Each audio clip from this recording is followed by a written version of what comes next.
Hi guys, this is Raj Sharma, and in this session we will discuss the DAX function earlier in the Power BI. Earlier DAX function. This function returns the current value of the specified column in an outer evaluation pass of the mentioned column. In fact, this definition does not give a clear picture about the working of the earlier function. If we check the second line, the earlier function allows us to jump from one context to a prior row context. So, for the better understanding of the earlier function, what is the actual use of the earlier function? We will check the diagram. For now, if we check the syntax, earlier in the column name, you can mention the column name and the number, it's a optional. And the return types, return values, a single value of any type. First of all, we check what is the row context. As you can see the table, we have a table and in the tables we have the rows. So row context 1, row context 2 and row context 3. So the evaluation happens on each and every row. So each row is called the row context and the result of the evaluation is stored in the row context. Now we check the earlier text function with this diagram. As you can see in the definition, the earlier function returns the value of the current row in the column specified and earlier function at least needs to nested row context. So it's like a nested loop. So in the diagram you can see we have a outer loop and inner loop. The first decision box is the outer loop and another one is the inner loop or child loop. So in case of the alert function, in outer loop, it will check the row. First of all, for the row context 1, it will jump to the row context 2 means nested loop. And it will process each and every row in the nested loop. The result goes back to the in the row context 1 of the outer loop. And the same process happens in the next row, next row until the end of the all the row in the outer loop. So as you can see, if the like is the last row, then yes, end of the loop. Otherwise, jump to the next nested row. Nested row context means inner loop and process again check if end of the row. If yes, then again back to the outer loop. If no, it means then again the process happens on the next row of the inner loop. Now we check one more diagram. What is the nested row context? So in the left side we have a table and we have the row context 1, 2, 3, 4. And the second right side we have another table. We can call it the nested row context.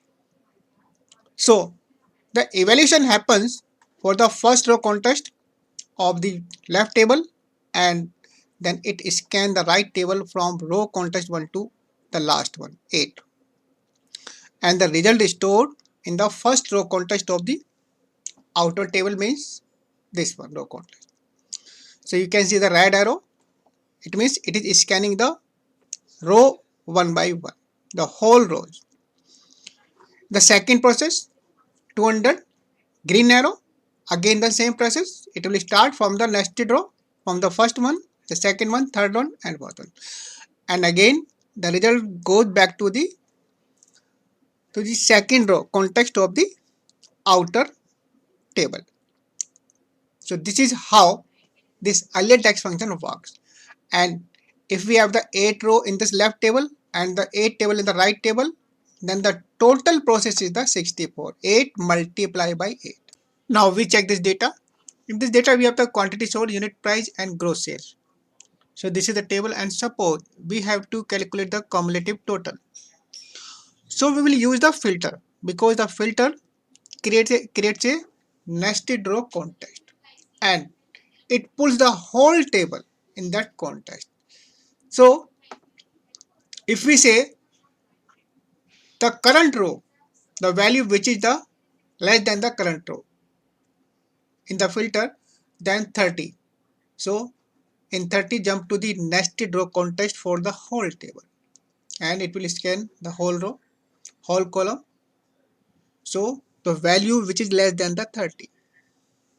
Then second row 45, again the 30 is the less than 45, so total will return the 75 here.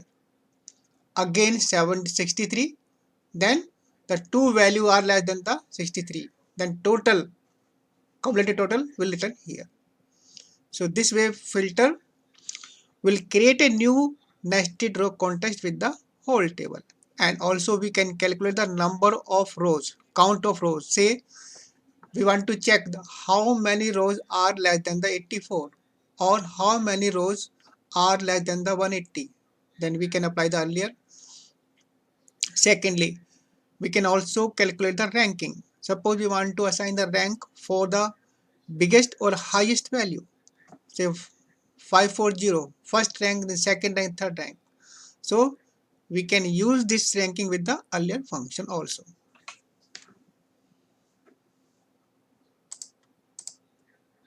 Now we check the demo of the earlier function. So data already uploaded, the country, product, quantity sold, unit price and gross sales. So now we have to calculate the cumulative total of the gross sale. So new column,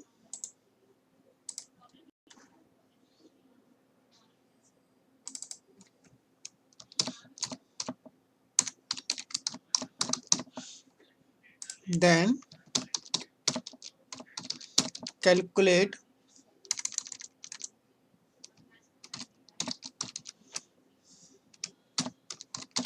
some gross sale.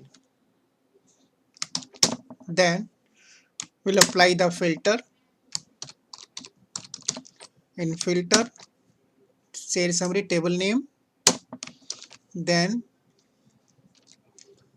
gross sales, and then less than, filter will create the new nested row context, and earlier is the current row context.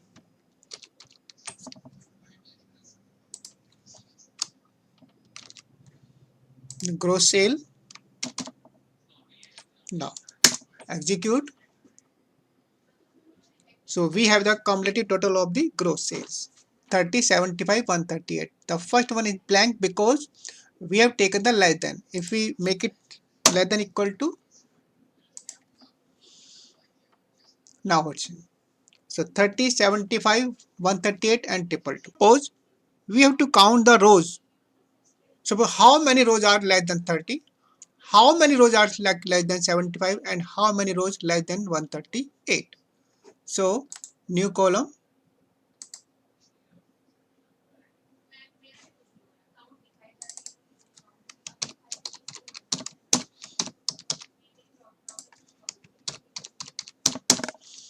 count rows, and count rows filter, then sale summary and gross sale, say less than earlier,